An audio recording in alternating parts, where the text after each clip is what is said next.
Let's talk about esterification. It's always better if we talk about esterification and then learn how to name esters.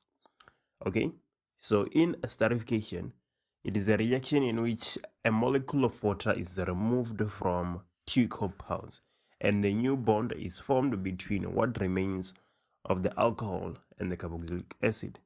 This is taking place in the presence of a catalyst, H2SO4, sulfuric acid. So what are we saying? We're saying that in order for esterification to take place, we need an alcohol and a carboxylic acid. Okay, so I have an example here in front of me. So let's go ahead and make sense of this example. Let's take a look at the alcohol we have. We have methanol because of one carbon, and here we have our OH, right? Functional group for alcohols, plus the methanoic acid. Methanoic acid because meth, one carbon, and oic acid is the suffix we use for carboxylic acids. So we have the functional group, double bond oxygen and OH. So what happens when this reaction takes place? The alcohol loses a hydrogen and the carboxylic acid loses OH. This will form H2O, as you can clearly see on the product side. And then what is left of the alcohol and the carboxylic acid bonds to form an ester. So as you can see, this is from the alcohol we have. This is from methanol. And this right here is from methanoic acid, right? So every time when you have an alcohol and a carboxylic acid in the presence of sulfuric acid, the alcohol loses a hydrogen, the acid loses OH, they form H2O, and what's left bonds together to form an ester. So this is esterification. Most of the time in the examination, they can tell you that we have propanol and butanoic acid. Write the reaction in terms of structural formula that will take place in the presence of sulfuric acid. Then you would have to draw something like this. But there's a few examples where we are going to do that. So don't worry about that. Okay. Now let's take a look at this structure. This is the structure of an ester. Okay. So why are we saying is an ester? Let's start there first. Obviously, we've went through the 9 homologous series and the structure of the functional group. And we can clearly see that this is the functional group of an ester. So we know for sure it's an ester. But what I want us to do is to name this ester. What would be the IUPAC name of this ester? So right, this is what you do. You come and you put a line between the two oxygens in this fashion.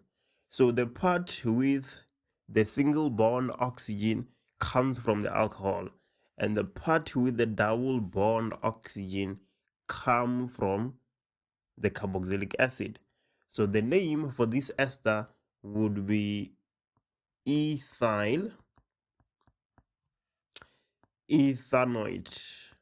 I'm about to explain that in a second, right?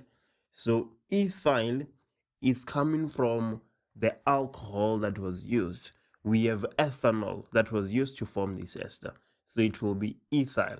And then we have ethanoic acid that is used to form this ester. So it is ethanoid. Okay, so what if the alcohol that is used is propanol? Then what will be the name of our ester? What if the alcohol that was used is propanol? Then we would have propyl ethanoid. Propyl ethanoid. And then maybe another question we can ask is, what if the acid that was used was butanoic acid? Then the name would be ethyl butanoid. So the first part of the name is determined by the alcohol, and the second part of the name is determined by the carboxylic acid used. So that's how it works. Let's take a look at this following example. Do you want to do this first before I do it? Assuming that you did that, let's go ahead and take a look.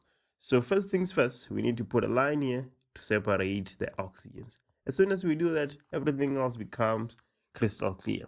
The part with a single oxygen bond, this is an alcohol, right? And then where we have a double bond on the oxygen is the carboxylic acid.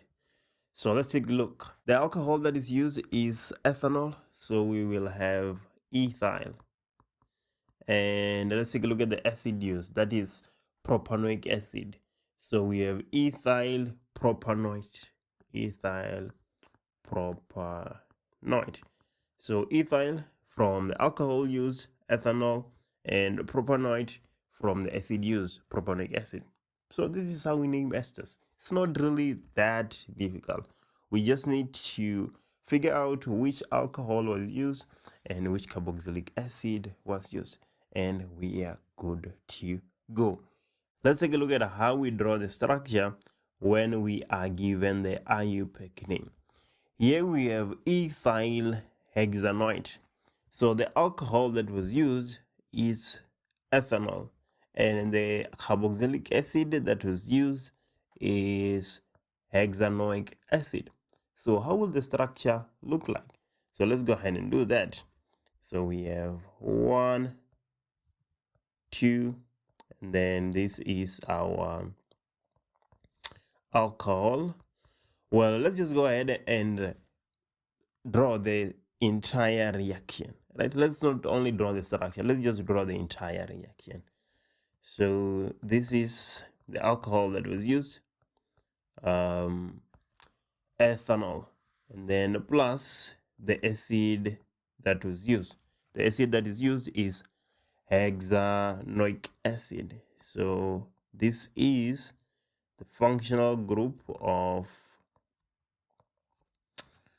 carboxylic acids, and now we just need to add hydrogens everywhere else.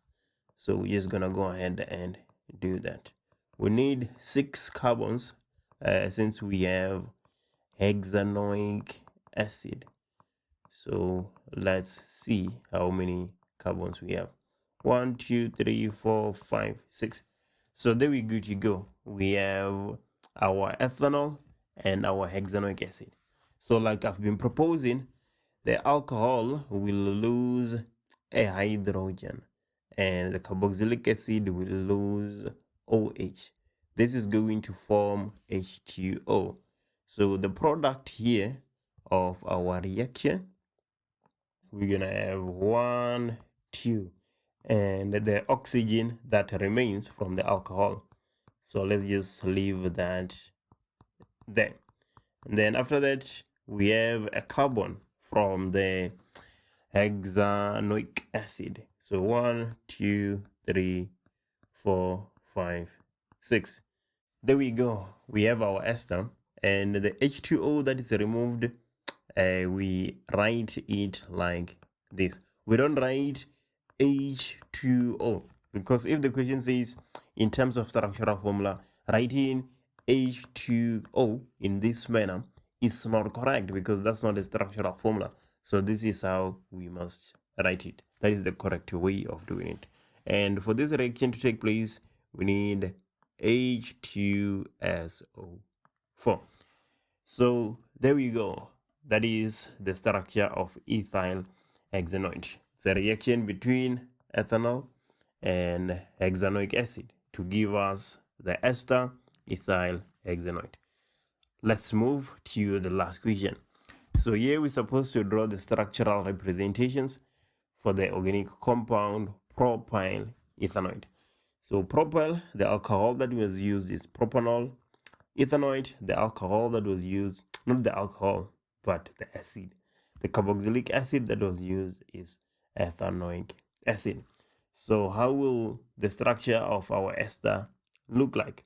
Maybe if you're not familiar with the concept yet, if you didn't really make sense of the last example, draw the entire reaction in terms of structural formula and it will make more sense. But if you made sense of that, you would know that we would have 1, 2, 3. This is from the alcohol.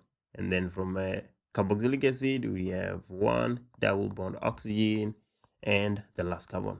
So there we go. Now we just need hydrogens everywhere else, and we are done. So yeah, it's not really a complicated reaction at all. Esterification is quite easy, it's quite straightforward, to be honest. So let's make sense of this. So let's see if we've done everything in the right way. So propyl, the alcohol that was used is propanol, that seems to work, and ethanoic, the carboxylic acid that was used is ethanoic acid.